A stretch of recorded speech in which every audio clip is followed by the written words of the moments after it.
chest press.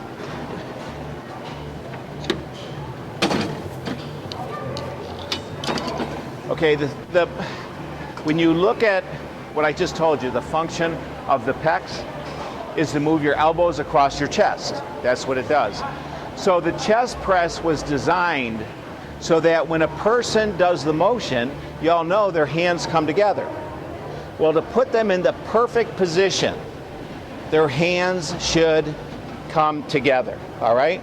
So if it doesn't come together, then you have to just make sure this is out all the way, all right? So that now when I do it, you'll see what happens. Okay, this way it allows my elbows to come all the way across my chest. When you see people on it and they're set up like this, well, let me try it on this side. A lot of people I see get on it like this. So look at what the difference is. Now, how much do my elbows come across my chest? Not very far. So but what happens, I know what happens, is a lot of people think of it as the bench press upstairs. So they think, well, when I do the bench press upstairs, this is what it's like, all right? Well, the bench press with a bar, you can't bring your elbows together. It's impossible. So what do the guys do? They do flies, right? They take the dumbbells and they do flies. They do with dumbbells what this machine does perfectly, because it supplies resistance all the time, not just part of the time.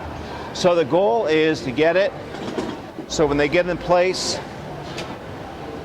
their hands come together. That means their elbows come together. And once again, start slow, pause for a second, just for a second.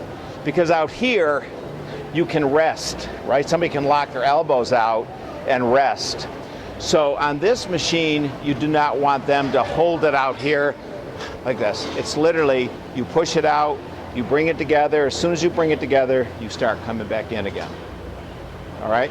Now here's the other thing. A lot of people get into it and I see them doing this, right?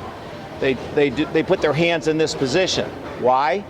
Because if you ever had a bar, you have to put it in this position. Bars aren't in this position. Well, so why do we have this? Because when you go to do a pressing motion, you have to use your triceps, right?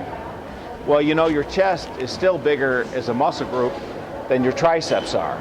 Your triceps are going to fail first. So the reason why we put this one is to fatigue your chest without any tricep involved at all. Then when you get onto this one, you can push it out and now use your triceps to help you get a few more repetitions. But putting your hands in this position puts your tricep in its strongest position. So the goal is, if you know that the triceps are smaller and weaker than the muscles in your chest, then you want to put your triceps in their strongest position. This is the strongest position, not here. All right?